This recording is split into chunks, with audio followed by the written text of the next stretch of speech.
নমস্কার বন্ধুরা, update and breaking news চ্যানেলে আপনাদের প্রত্যেককে স্বাগত জানাই।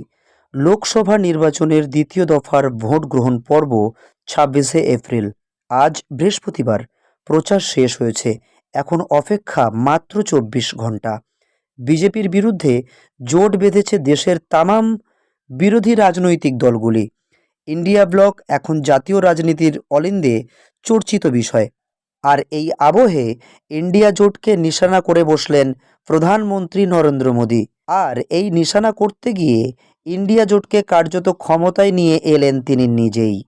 এটাই এখন জোর চর্চার বিষয়। তাহলে প্রধানমন্ত্রী বুঝে গিয়েছেন অঙ্কটা কঠিন, ক্ষমতা হারানোর আশঙ্কা করছেন তিনি। এই সব প্রশ্ন উঠতে শুরু করেছে বিভিন্ন মহলে। আর এটা বিরোধীদের অক্সিজেন যোগাচ্ছে বলে মনে করা হচ্ছে।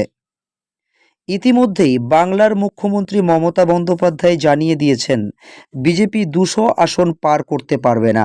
অখিলেশ যাদব এক ধাপ এগিয়ে গিয়ে বলেছেন 150 আসন জোগাড় করতে পারবে না বিজেপি। আর বিজেপি বলে যাচ্ছে তারা 400 আসন পার করবে। এই আবহে ইন্ডিয়া জোট নিয়ে সরাসরি আক্রমণ করে বসলেন প্রধানমন্ত্রী। তার মুখ থেকে শোনা গেল নয়া ফর্মুলা।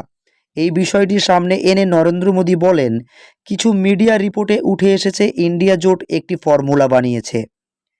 কে হবে প্রধানমন্ত্রী? এখানে বলা হয়েছে এরা নাকি 1 বছর এক প্রধানমন্ত্রী ফর্মুলা বানাচ্ছে।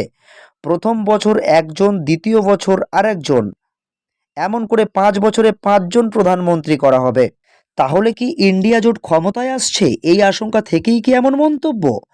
মোদির মন্তব্যের পর এই প্রশ্নগুলো উঠতে শুরু করেছে। এই পরিস্থিতি বুঝতে পেরেই ইন্ডিয়া জোটের ক্ষমতায় আসা এবং প্রধানমন্ত্রী হওয়ার ভাবনা অলীক স্বপ্ন বলে ব্যাখ্যা করলেন প্রধানমন্ত্রী নরেন্দ্র মোদী। আপনাদের স্বপ্ন কি আর টিকবে? ভাবুন, এরা প্রধানমন্ত্রীর কুর্সিকেও নিলামে তুলে দিচ্ছে।